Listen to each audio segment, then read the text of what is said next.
means WhatsApp, Instagram, Snapchat, Telegram, IMO, Signal, whereas client server technology based social media is Facebook, all those things. So several models are there. That means WhatsApp, Instagram, Snapchat, Telegram, IMO, Signal, whereas client server technology it should be based social media is Facebook, 99.9%, all those things. So several models are there. That means WhatsApp, Instagram, Snapchat, Telegram, IMO, Signal, whereas client server technology should be based social media is Facebook, 99.9%, all those things. So several models are there. Whereas clients technology should be based social media is 99.9%.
Government, Australian judiciary has to request the Indian judiciary to get this evidence, and then so it's what you call as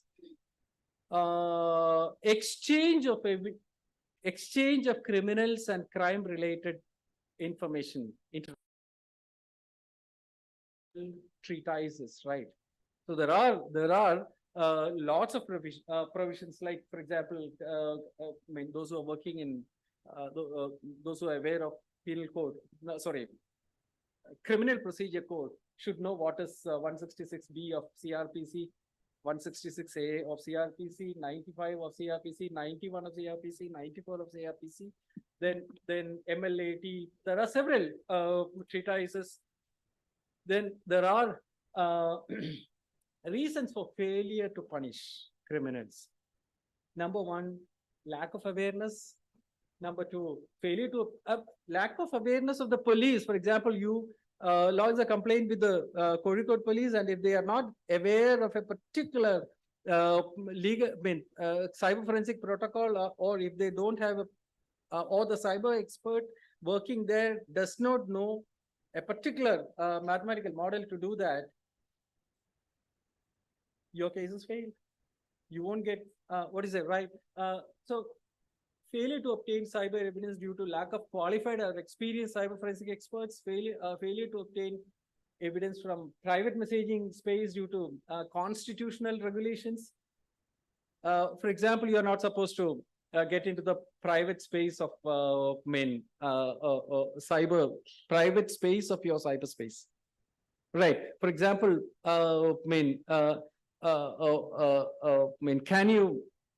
can I get into your email? Can the police get into your email? Can intelligence get into your email system? There is actually a constitutional provision, right? Privacy, right? There are restrictions. The moment you are a suspect with clear evidence, or the moment you are involved in a crime, your constitutional rights will start declining. You will slowly start losing constitutional rights. So police should be clearly aware of the degree of suspicion against you, should be having clear evidence of suspicion against you to suspect you, right? Then only they can start implementing those sections, and then take cyber evidence from various areas. Then failure from part of the social media service providers and app developers.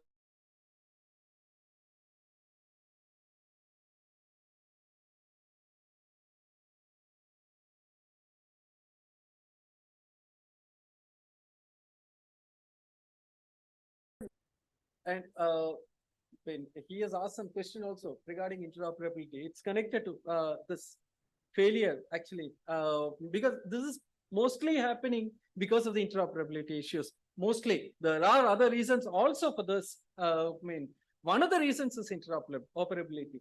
Failure to obtain old data. That's again interoperability issues. Right. Now, there are several such things. There are several dimensions also. I've talked only about the criminal dimension. There are several dimensions, other dimensions, economic dimension, management dimension, social dimension, political dimension, which we'll talk later. Thank you very much. Any questions?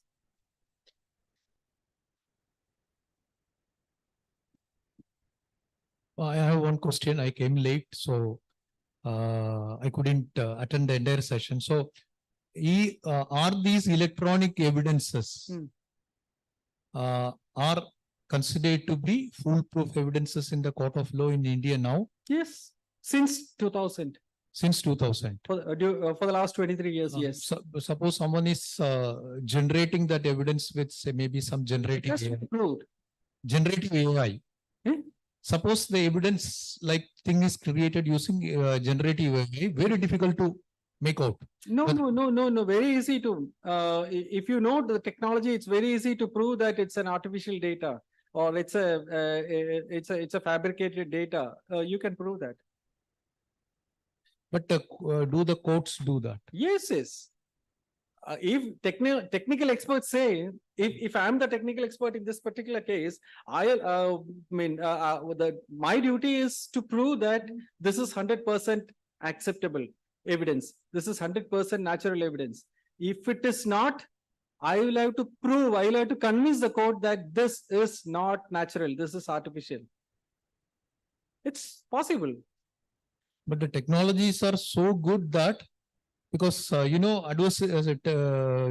adversarial networks. Yes. So you have a discriminator and you have a generator. Yes. And the generator is successful when you defeat the discriminator. Yes. To distinguish between the original and the artificial. Yes. So when you produce that, you are talking only about the system in which you are creating such an evidence. Suppose you are creating, you are using all those AI technologies, whatever you said are all related to AI technologies. Yes. Suppose you are using AI technology to create such an evidence against her, you can create, you can do all those things, and you can keep it in your computer. No harm. The moment it is transmitted or shared with a third person. I'm not asking that. How do you distinguish? So you said no, everything can be artificial things can be detected.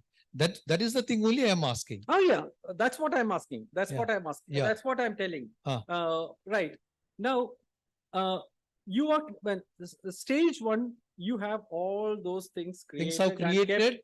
Maybe better than the natural thing. Natural thing? Yes. Created, kept in your computer. Yes. It's right. Yes. Second stage is you are sharing it with someone. Mr. Adarsh. Okay. Right. And you are sharing it with Krishnan also. Okay. Two people.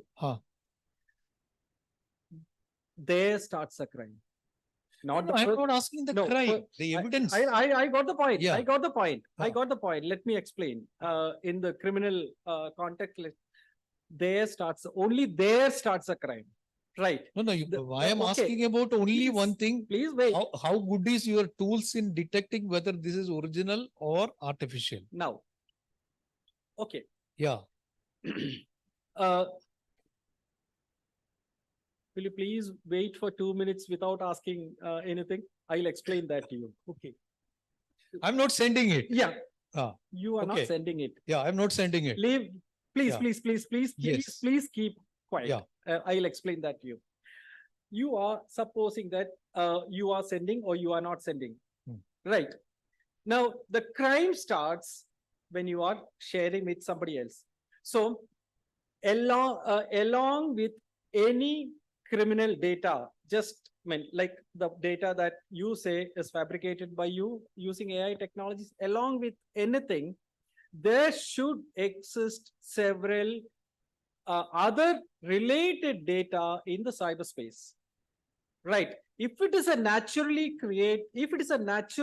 evidence, there should be connected data everywhere in the cyberspace, unrelated or inaccessible to him, right? If it is a natural data, there are several data in various spaces, cyberspaces, inaccessible to you.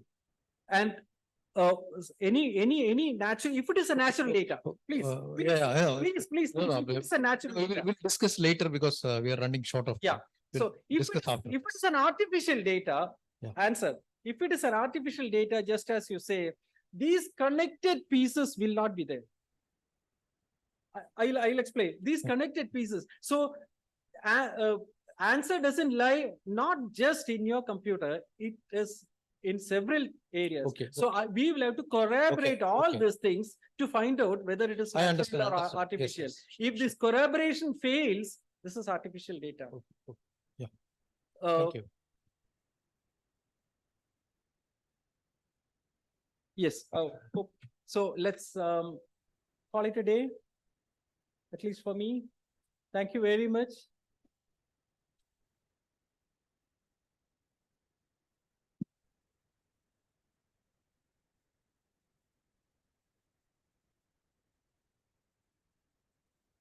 An extremely interesting session, sir, but due to the paucity of time, we have to proceed ahead. The last presenter for the day, Wing Commander Dr. Ashish Karan, Director Forensics, Defense Cyber Agency, Ministry of Defense. Sir, will be joining online.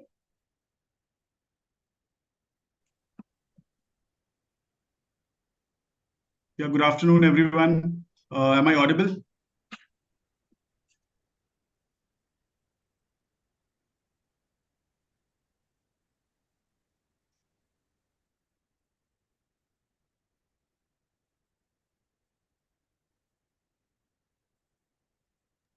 Good afternoon, everyone. Hello, am I audible?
Good afternoon, everyone. Am I audible? Hello?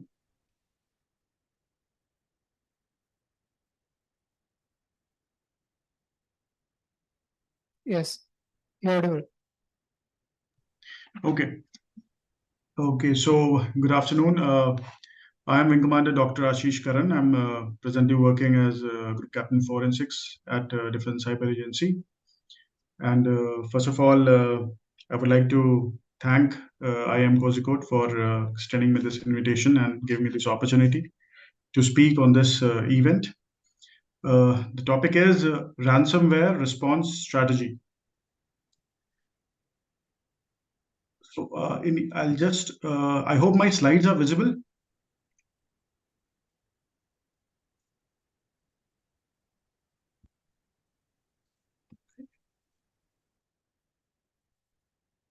Dr. Ashish, may we request you to switch on your video, please? Thank you. Okay, so is there anybody who's holding the mic? Because I'll need certain feedback. And I just want to see if you are able to follow the slides or not. Yes, we are. Okay, so I've changed it to second slide now. Yes. Okay, so I'll start now. The topic is about ransomware response strategy. So basically, what is ransomware? Ransomware is basically when a cyber criminal encrypts the files and data on a computer or network, and the files and data can only be recovered by a decryption key that is provided on paying a ransom. That means this is the first case where your files get encrypted and you don't have access to your own files, and you'll have to pay a sum which is called ransom to get the decryption key.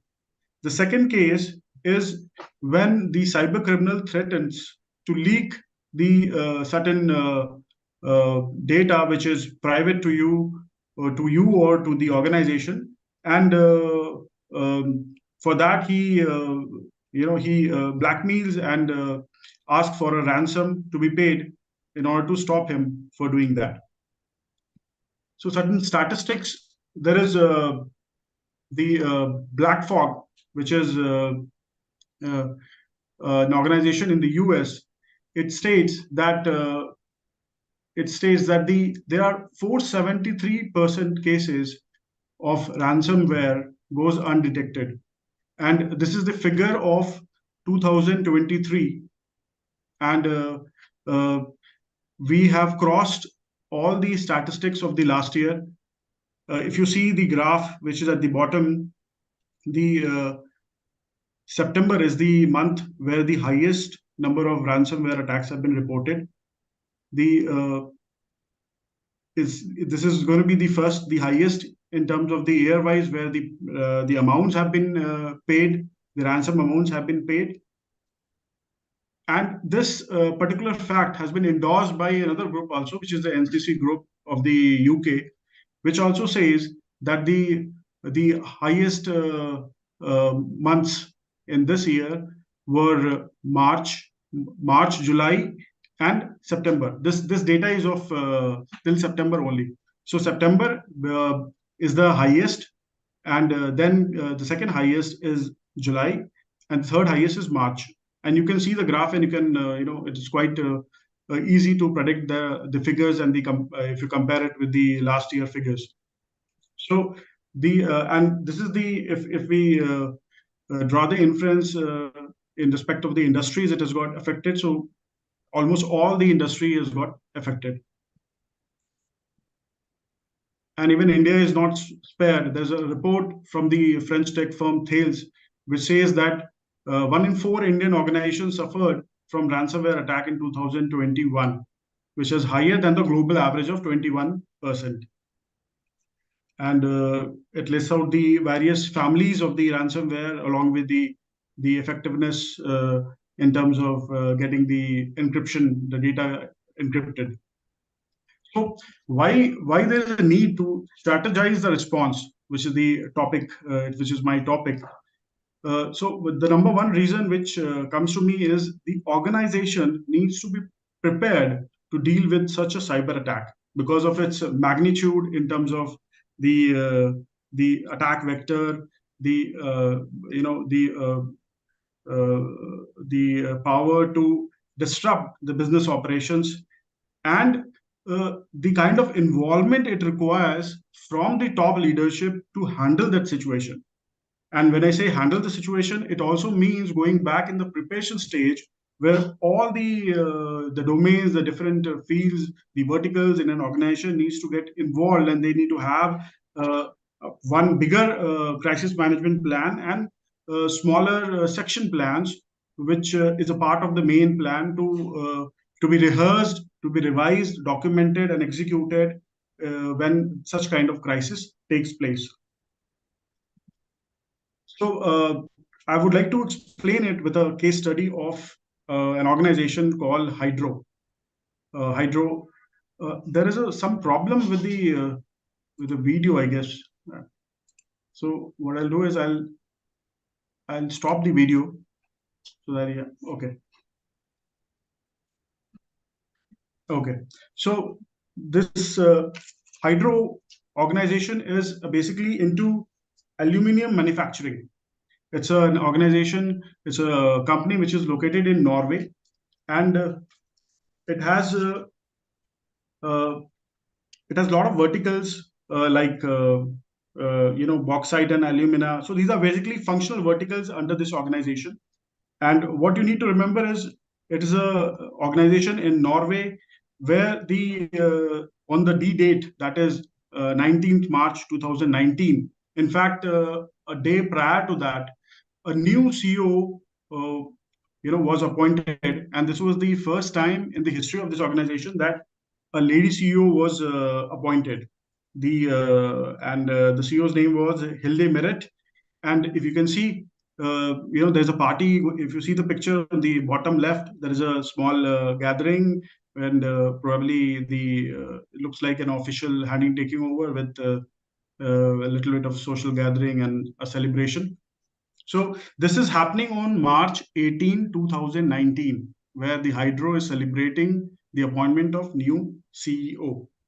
And this company is already, it has got a large customer base, about 30,000 spread on all the across the world, and it has got more than 40 plants running all over the world, more than 30,000 customers. So this celebration party was for the appointment of the new CEO, and the party ended in the early hours of 19 March 2009. So it started late on 18th March sometime and ended sometime in the midnight of the 18th March. And obviously spill over to 19 March around 2 a.m. Now, why I'm repeating the time and the date is because that is crucial for this case study. Now, a message comes to one of the employees. It says, "All, we are under massive cyber attack, impacting several business areas and possibly all. ES in the US, ES is one of their functional vertical, has stopped production. PM, which is another vertical, are running manually, etc." Now imagine this is midnight or maybe 0200 hours, and people have packed up after the parties. They are going back home, probably a 1 hour drive and all. And now this is the massive, the contingency has come, the crisis has come, and the organization has to handle. Not to forget, the CEO has also changed. So late evening, the 18th of March, some of the Hydro staff noticed unusual behavior in the computer systems. Around midnight, Norway time, all screens went black in offices and plants alike in 40 different countries. Okay, at 5 a.m. the next morning, most of the company leaders were called. So that means they had a system of recalling employees, connecting to the top leadership, and recall and activate the contingency plan. To avoid further damage, almost 22,000 computers and thousands of servers were shut down and disconnected by literally pulling out the cables on each one. Okay, so and after some time they got this message. This is the message from the cyber criminal. It says, "Greetings. There was a significant flaw in the security system of your company. There's this, and it's asked for money." It says, "Do not reset, do not rename, do not move the encrypted files. This may lead to the impossibility of recovery of the certain." So it's just, straight away, it's amply clear that this is a message from the cyber criminal demanding the money in bitcoins. And then there was a news on 19 March, huge aluminum plants hit by severe ransomware attack. And so this got leaked in the media. So if we see the response, how the organization responded to this kind of crisis, I've just jotted down and made an kind of time chart. Just after the midnight, the first sign of attack appeared, and it was reported. 3 a.m. by decision to shut down 23,000 PCs and 3,000 servers were already given by the top leadership, because such kind of decision has to come from the top leadership. It involves a lot of wide thing, and it has got a lot of implications. So that it says it means that by 3 a.m. the top leadership got connected with each other. They sat, they discussed the issue, they did a kind of assessment and decided to go for to roll out the crisis or the corporate recovery plan. By 5 a.m., corporate emergency team mobilized. By 6, crisis communication team also mobilized. Now, communication also it's important because they knew that their customers are spread across the globe. That means there will be a void in the information, information space. So to fill the void, they have to make a statement before it leaks out to the news, which they did, which I'll cover in the subsequent slides. Now, from 6 a.m. onwards, the information to employees were out. They started making posters. They made a they started using Facebook to inform their employees to not to log in, and all such kind of things were they started happening. Basically, they started running their crisis management plan step by step. 7 a.m. posters up at the main location. 8:35 a.m. stock exchange release was also given. 3 p.m. next day press analysis briefing was done. So this is what has happened post the social evening where the new CEO took over. So this is in the roughly, if you see, this is about 24 hours, maybe less. And how could they do that? Because they had already a crisis management and recovery plan in place. If you see, this is the plan where they have the top corporate emergency team, which involves team from the legal, from the comms, that is media. It has the heads of the security, the chief information security officer, and all the verticals: BNA, primary, energy, rolled, extruded. These are all verticals. There are functional verticals, and all have their mini emergency plans. The BNA emergency plan, primary emergency team, energy emergency team. They have a small plan to execute, and this also means that they also had a recall tree where the person who reports, who comes to know about the incidents, reports to a particular central place, and the central place has the responsibility of informing the most of the top leadership, and then further to the section heads, and then further down. So they had that recall plan, the employee recall plan already in place. Okay, so and for such kind of crisis management, there needs to be a preparation. So a crisis management office has to be there, an office which is manned 24/7, even at 0200 a.m. in the odd hours, where beyond the office hours, it has to be manned, because anybody who reports, who comes to know about the incidents, has to report somewhere where the person is in alert state, and he has the access to the small recall plan, and he starts executing it one by one.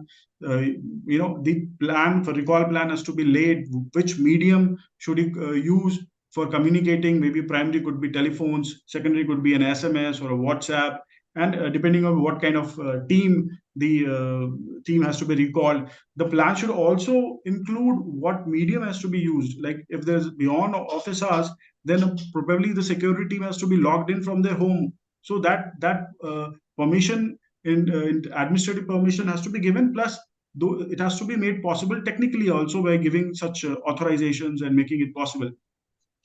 And then to execute the plan from that level, the authorization for execution has to be defined. Who will authorize such kind of execution of the plan? Because that will have massive effect, and will have a lot of monetary loss. Will have financial effect also. It will have effect in terms of regulatory, legal aspect also, in terms of media and the image and the perception management of the company.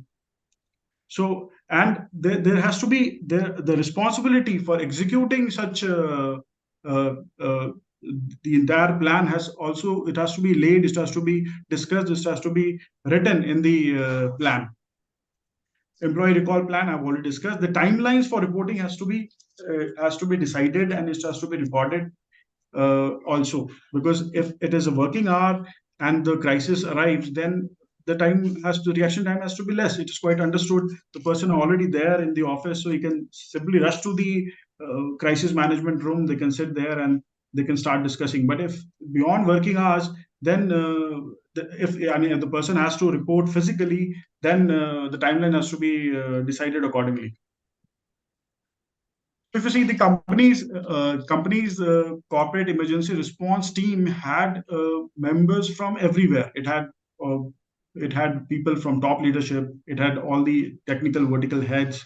Obviously, it has the information security officer also, the legal, media, the risk management officer. Here you need a risk management officer also, because he needs to assess what kind of the extent of damage the cyber attack will cause, and in terms of finance also, in terms of the brand image of the company. And then there has to be a professional team called the negotiation team, because if anything goes wrong and if you don't have the policy, any understanding in writing or otherwise, to not to negotiate, then you will end up negotiating, and then you may need a professional team for such kind of activity to handle.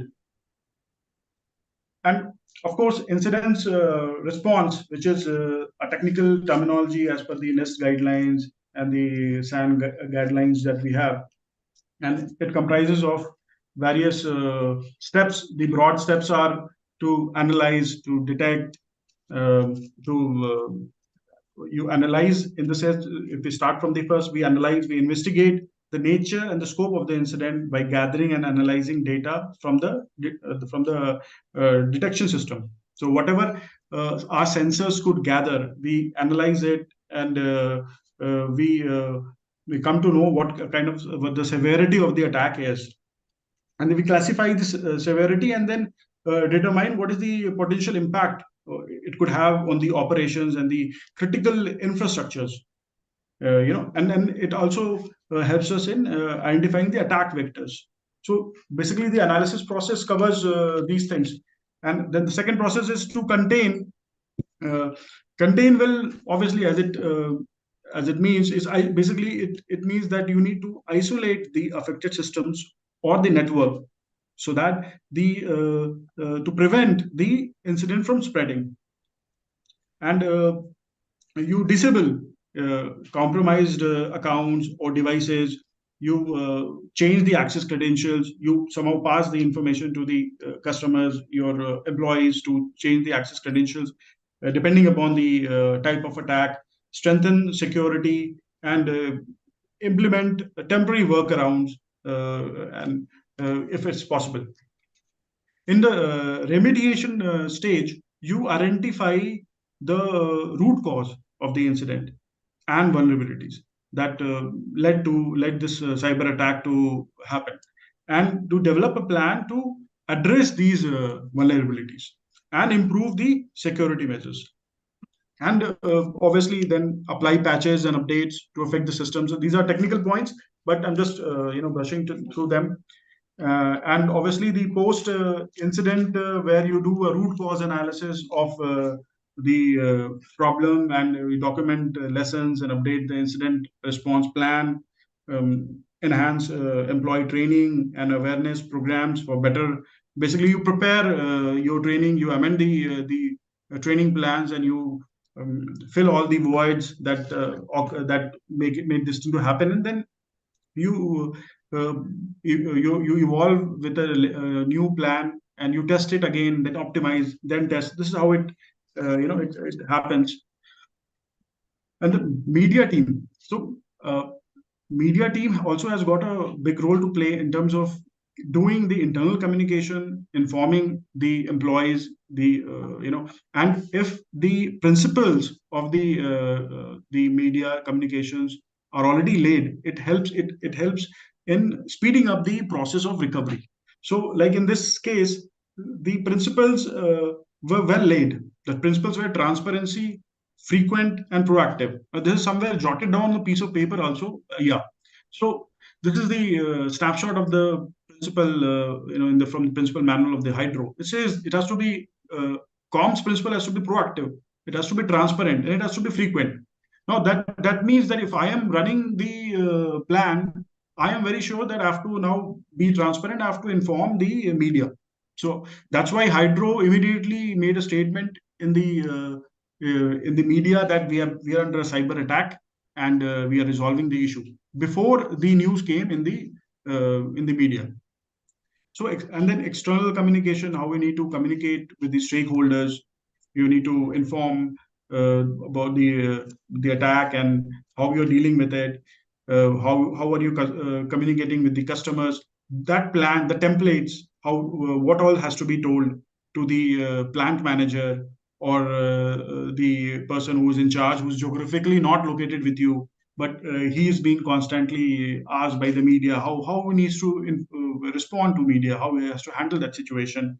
And apart from that, the media person has to handle the safeguard the interest of the companies against the disinformation campaigns also. It has to manage, do the perception management also.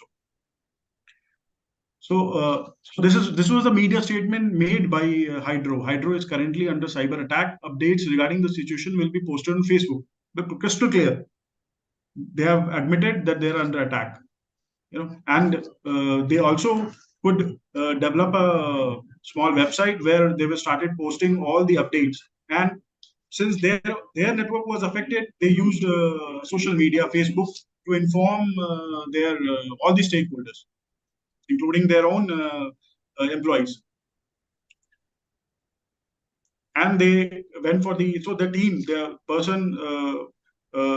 spokesperson was also decided who will speak to the media and what it has to be spoken. This is the media team of the organization. And see, this is the message which has gone to one of the senior person located somewhere else. Hi, if you receive questions from media, these are the speaking points. Keep in brief. You speak on behalf of your plan and refer further to Hydro's press officer on duty. We have experienced a cyber attack which has impacted our IT infrastructure. Now, this is a template. We are working to limit the impact of the attack and stabilize the situation. It is too early to assess the full impact of the situation. This is the template which has been given to that plant manager, that officer, that you just say this. So this speaks volumes about the plan which has been made and to what detail that it also includes the templates and the for media communication and obviously for other things as well. So if I assess how they reacted, they were fast to give out information, and there has been an attack, and they were open and transparent. They followed their policies which were laid in the crisis management plan. They provided clear instructions to the employees, to the shareholders, and to the outside world. They were regular, so they followed the principles of being frequent, being open and transparent, and being clear. And this act of theirs also positively impacted the share price. Now, this was not planned, but then this following this transparent policy helped them in not losing out on the share market. Now, this is one of the feedback from the customers. Major Swedish is a customer. He says one of many good decisions that Hydro made was be open from the start. The information that was sent regularly was very important when we as customers had many questions. The information was also highly important in providing everyone affected with the same information internally, contributing to limiting speculations. We admit that we were worried about deliveries, but you solved it with courage. So this is one of the feedback which they got. So Hydro broadcasted their first webcast already on the same day, before the news was out in the media. And 2 weeks after the attack, there was the PR head was interviewed, and a video also came on YouTube explaining how they dealt with the situation and the lessons learned, everything. So my recommendations is the organization can have any number of team. It can have experts in all the fields. It can have the best of the engineers, can have the best of the media personnel. But if it doesn't have a corporate emergency plan, if they don't have a recall plan, if they can't assure the plan, if they're not able to execute the plan, there is no clarity in terms of who will authorize execution and who is overall responsible for execution. If there are not duties and responsibilities well laid to the tune that there should be main, first standby and second standby to cater for obvious reasons. A person can be ill, or it can be due to any situation he doesn't logs in. So it has to be practical. It has to be implementable on ground. So unless these things are not there, there is no use. I mean, the persons, no matter how expert they are, they'll not be able to log in, they'll not be able to contribute, they'll not be able to recover the organization in time. And technically, yes, you should have a good incident response plan and start with the preparation stage where you initially see what all things can be done. You do all those technical activities and ensure then and then. But if something happens, then you detect, analyze, contain, remediate, and do the post-incident action.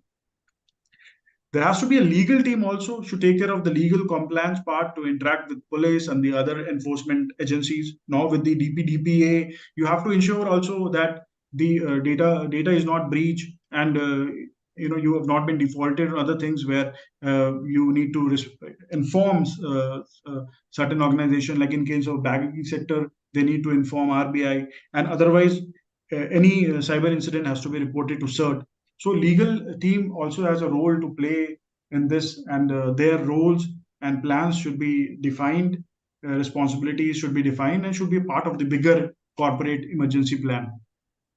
There has to be internal communication plans where the principles should be laid, the medium of communication should be decided already, external communication plan, how to interact with stakeholders, how to interact with social media. There should be enough templates in place for the people who are not media trained to handle the situation.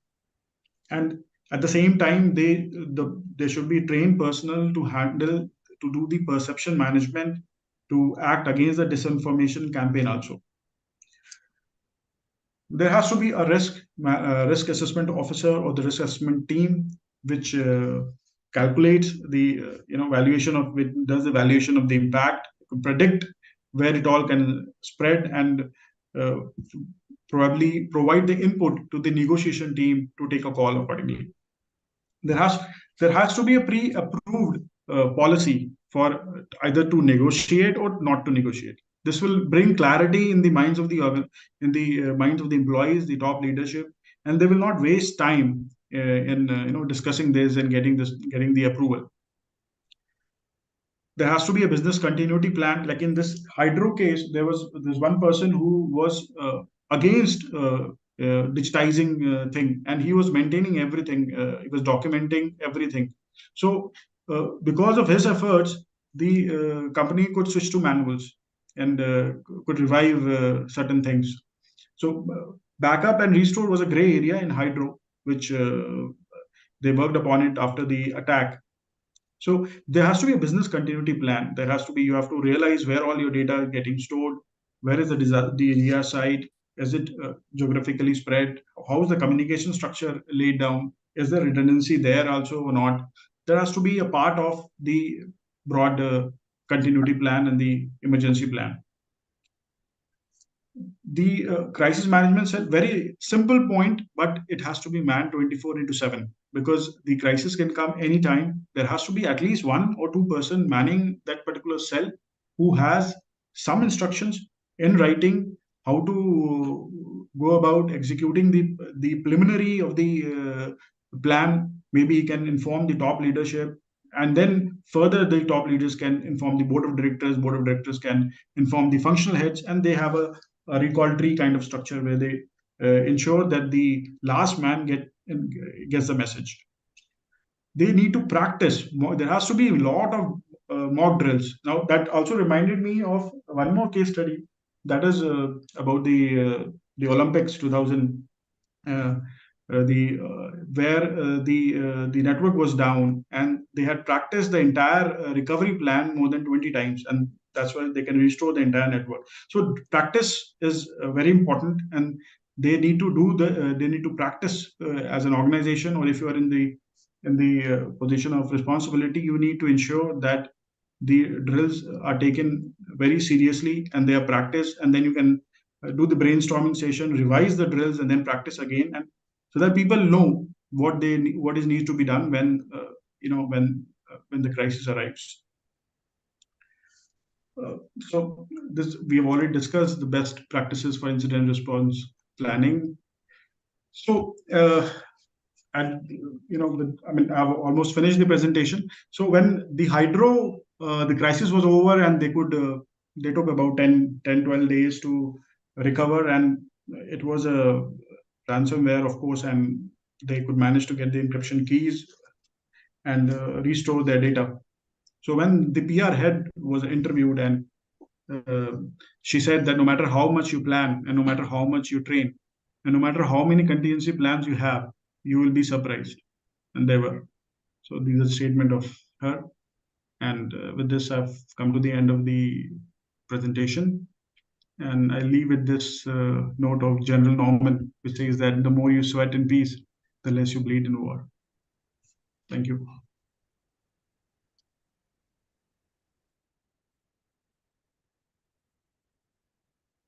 Thank you, sir, for this interesting session.